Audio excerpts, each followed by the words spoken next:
Breaking news చూస్తున్నాం. బండి Bhagirath case పైన కేటీఆర్ సంచలన వ్యాఖ్యలు చేశారు. రేవంత్ రెడ్డి, బండి సంజయ్ ఇద్దరు కలిసే భగీరథ్ని దాచేశారు 9 రోజుల పాటుగా అన్నట్టుగా అంటున్నారు కేటీఆర్. ఈ 9 రోజులు అంటే సుమారుగా 8వ తేదీన పేట్ బషీర్బాద్ పోలీస్ స్టేషన్లో పోక్సో కేసు నమోదైతే అరెస్ట్ అయింది 16వ తేదీన సాయంత్రం సుమారుగా 8:15 సమయానికి. అయితే ఈ 9 రోజులు బండి భగీరథ్ ఉంది రేవంత్ అండ్ బండి డైరెక్షన్ లోనే ఓ చోటు దాచిపెట్టారు. ఆ చోటు ఎక్కడో కాదు, మెడికవర్ ఆసుపత్రి.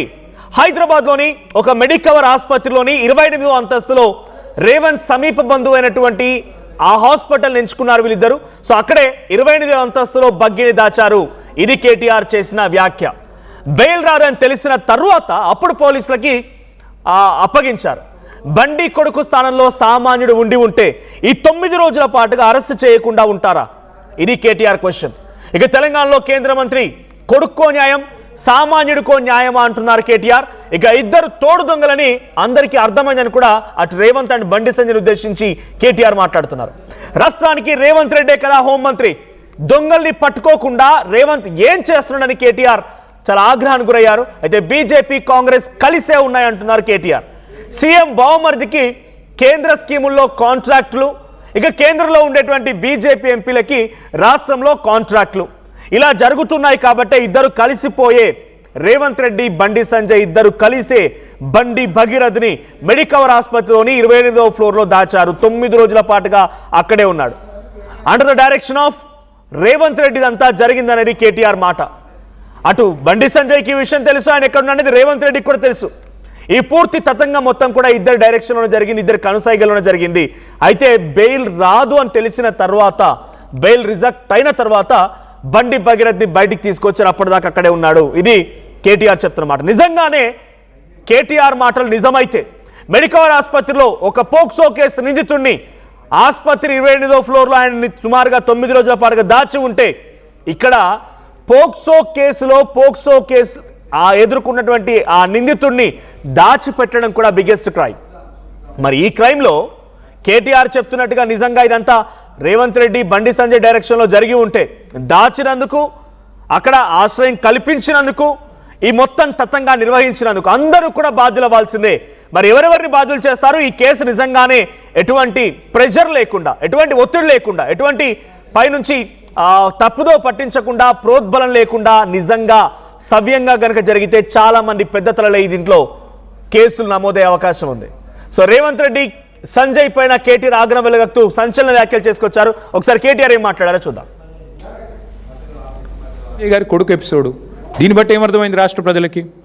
ఇద్దరు తోడు దొంగలు 2 పార్టీలు కలిసికట్టుగానే నడుపుతున్నాయి, కలిసికట్టుగానే వ్యవస్థల్ని శాసిస్తున్నారు. ఇది వాస్తవం. అవతల వాడు గొంతు లేనివాడు, వాళ్ళకి మేము అండగా నిలబడకపోతే ఇవాళ అమ్మాయికి అన్యాయమే జరిగేది. ఇది వాస్తవం. వాడు కేంద్ర ప్రభుత్వం మాట్లాడదు, రాష్ట్ర ప్రభుత్వం మాట్లాడదు. నేరస్తులను షీల్డ్ చేశారు, 9 రోజులు దాచిపెట్టారు. నేను అది పొద్దున వచ్చేటప్పుడు వీడియో చూసిన. ఆ 9 రోజులు ఆ పిల్లగాడు ఎక్కడ దాక్కున్నాడట అంటే, ముఖ్యమంత్రి గారి బంధువులు ఎవరిదో హాస్పిటల్ ఉందట, మెడికవరో ఏదో, అందులో దాచిపెట్టి 28వ అంతస్తులు అని చెప్తున్నారు. ముఖ్యమంత్రి గారి సమీప బంధువులు, దగ్గర బంధువులు హాస్పిటల్లో దాచిపెట్టారంట. ఇది పరిస్థితి. నేనేదో వీడియో చూశాను, వాస్తవం ఏందో మీరు చెప్పాలి. మీడియా పరిశోధనాత్మక జర్నలిజం చేసేది మీరు కాబట్టి మీరు చెప్పాలి, మాకేం తెలుసు. 9 రోజులు దాచిపెట్టి గోరుముద్దలు తినిపించి ఇంట్లో పెట్టుకొని బెయిల్కి అప్లై చేసి యాంటిసిపేటరీ బెయిల్కు కోర్టు వద్దంటే ఇంటర్మ్ రిలీఫ్ కూడా ఇయ్యా అంటే ఇక బాగుండదేమో అని అప్పుడు దిక్కులేక 9 రోజులు. నేను స్ట్రైట్గా అడుగుతున్న రాములు గారు, ఈ రాష్ట్రంలో ఇంకొక సామాన్యుడు ఎవరికైనా వాళ్ళ కొడుకు ఈ పని చేసి ఉంటే, రేవంత్ రెడ్డి గారి పోలీసులు వాళ్ళ తండ్రిని ఇడిచిపెడుదురా? 9 రోజులు దాచిపెడితే తీసుకుపోయి కోదండం ఎక్కిపోదురు? ఎక్కడున్నాడు చెప్పు నీ కొడుకునని? వాస్తవం కాదా ఇది? మరి సామాన్యుడికి ఒక నీతి రేవంత్ రెడ్డి గారి ప్రభుత్వంలో, కేంద్ర మంత్రి గారికి ఒక నీతి ఎట్లుంటుంది? నీకేం ఆబ్లిగేషన్? ఆయన బీజేపీ అయినా, నువ్వు కాంగ్రెస్ అయినా, పేరుకి ఇద్దరు శత్రువులు. మరి ఎందుకు ఈ రహస్య స్నేహం ఏంది? ఎందుకు కాపాడుతున్నావు నేరస్తులను? నేరస్తులు ఎవరైనా ఓకే కదా, ఒకటే కదా, ఎందుకు కాపాడినారు మరి 9 రోజుల పాటు? చివరికి దిక్కులేక కోర్టులో రిలీఫ్ లేకపోతే, కోర్టు ద్వారా మీరేదో ప్రయత్నం చేసి చివరికి కోర్టులో రిలీఫ్ రాకపోతే, ప్రజల ఒత్తిడి పెరిగి ప్రజా సంఘాలు పేట్ బషీరాబాద్ పోలీస్ స్టేషన్ ముంగట ధర్నాలు చేసే పరిస్థితి వస్తే, మా మహిళా సోదరిమణులు మొత్తం పోయి అంబేద్కర్ కాడపై ధర్నా చేస్తే, దిగి రాక తప్పని ఒక అనివార్య పరిస్థితి 2 పార్టీల బొండిగా పట్టుకుంటే, అప్పుడు బీజేపీ, కాంగ్రెస్ దిగి రాక తప్పని అనివార్య పరిస్థితుల్లో సరెండర్ అయిందా, అరెస్ట్ అయిందా నాకు తెలియదు, వాళ్ళిద్దరు తెలుసుకోవాలి. అది మాకు బండి సంజయ్ గారితో మాకేం వ్యక్తిగత పంచాయతీ లేదండి, నాకు ఆయనతో ఎప్పుడూ లేదు. కలిస్తే ఎప్పుడైనా ఎదురుగా మాట్లాడినాను తప్ప నేను ఎప్పుడూ అగౌరవంతో వ్యవహారం చేయలేదు. ఆయనే పనికిమాలిన మాటలు మాట్లాడిండు, ఆయననే మా తల్లిదండ్రులను ఉద్దేశించి అగౌరవంగా మాట్లాడిండు. నేను అయినా కూడా మాట తూలలేదు, ఈరోజు కూడా తూలట్లేదు. నేరస్తుడు ఎవరైనా నేరస్తుడు అనేది మా సిద్ధాంతం, అంతకంటే లేదు. బండి సంజయ్తో మాకు ఎటువంటి వ్యక్తిగత కక్ష లేదు, పగలేవు, కలిస్తే మాట్లాడినంత వరకు బాగానే ఉంది. ఆయన ఇంకా అగౌరవంగా మా తల్లిదండ్రుల గురించి మాట్లాడడం చెప్పి కేటీఆర్ మాట్లాడుతూ నేరస్తుడిని ఎందుకు దాచిపెడుతున్నారు ఆయన ఏదో వీడియో చూసారంట. మెడికవర్ ఆసుపత్రి 28వ ఫ్లోర్లో ఆ బండి భగీరథని 9 రోజుల పాటుగా దాచాల్సిన అవసరం ఏమొచ్చింది? అది రేవంత్ రెడ్డి బంధు ఆసుపత్రి. బండి సంజయ్ బీజేపీలో ఉన్నారు, రేవంత్ రెడ్డి కాంగ్రెస్లో ఉన్నారు. ఓ కేంద్ర మంత్రి కుమారుడైనంత మాత్రాన మీరు ఇక్కడ సామాన్యుడికి మీ ప్రభుత్వంలో ఒక రకమైన శిక్ష ఉంటుంది, కేంద్ర మంత్రి అయితే ఎగ్జంప్షనా? మీరు బీజేపీ అయిన కాంగ్రెస్ మీకు ఎందుకు రహస్య స్నేహం, అరెస్ట్ చేయండి అని చెప్పి ఆయన మాట్లాడుతున్నారు. అయితే నిన్న ఇదే సమయానికి అటు ముఖ్యమంత్రి రేవంత్ రెడ్డి కూడా మీడియా సమావేశం ఏర్పాటు చేశారు.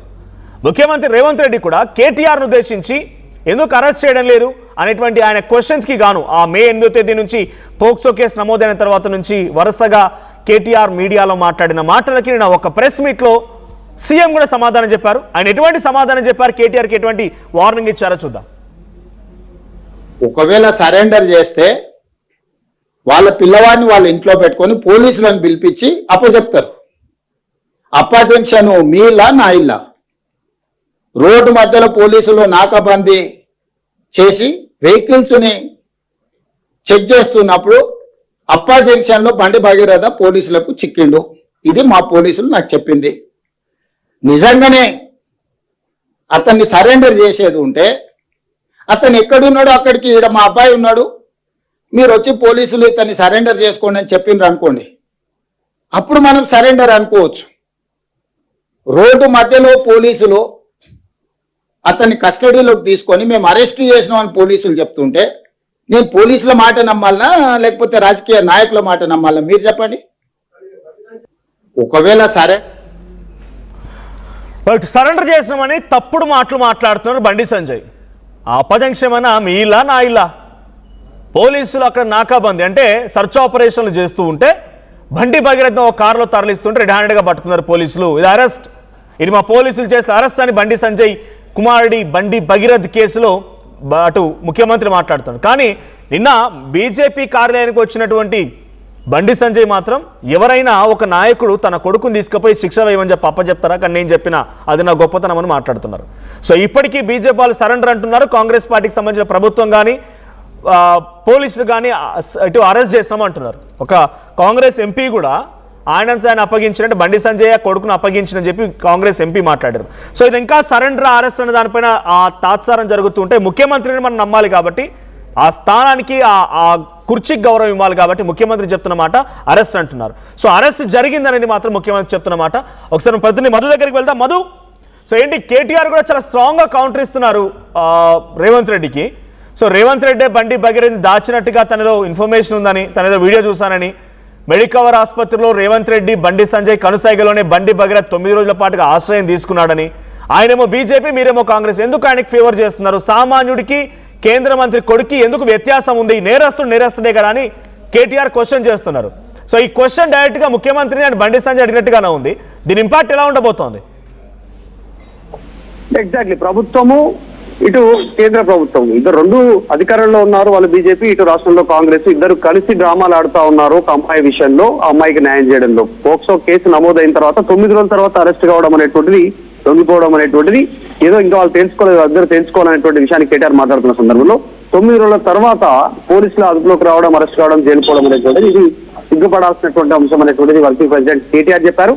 ఇది చెప్తున్న సందర్భంలోనే ఆయనను దాచిపెట్టారు, కేంద్ర మంత్రి దాచిపెట్టేటువంటి ప్రయత్నం చేస్తారు, దానికి ముఖ్యమంత్రి సహకరించారు. ఒకరేమో నేనే పంపించానని చెప్పేసి తండ్రి ఆయన చెప్తా ఉంటే పోలీసులు పట్టుకున్నారంటూ ముఖ్యమంత్రి చెప్తా ఉన్నారు. ఇంత హైడ్రామా కొనసాగుతున్నటువంటి సిచ్యువేషన్ ఉంది పోక్సో కేసుకు సంబంధించి ఒక స్టేట్మెంట్ చేస్తూనే నా బామ్మర్ది పైన మాట్లాడుతా ఉన్నారు. నా బామ్మర్ది ఇంట్లో ఏం దొరకలేదు అనేటువంటిది ఎక్సైజ్ సిఐఏ ఈ అధికారులే చాలా స్పష్టంగా చెప్పారు, మీడియా ముందు మాట్లాడారు. ఏం దొరకలేదు, మందు బాటిలే దొరికాయనేటువంటిది ఆ రోజు బయట వాళ్ళు చెప్పినటువంటి పరిస్థితి. డ్రగ్స్ వీడు దొరకలేదు అనేటువంటిది ఆ రోజు వాళ్ళు పోలీసులు చెప్పినటువంటి అంశాన్ని చెప్తూనే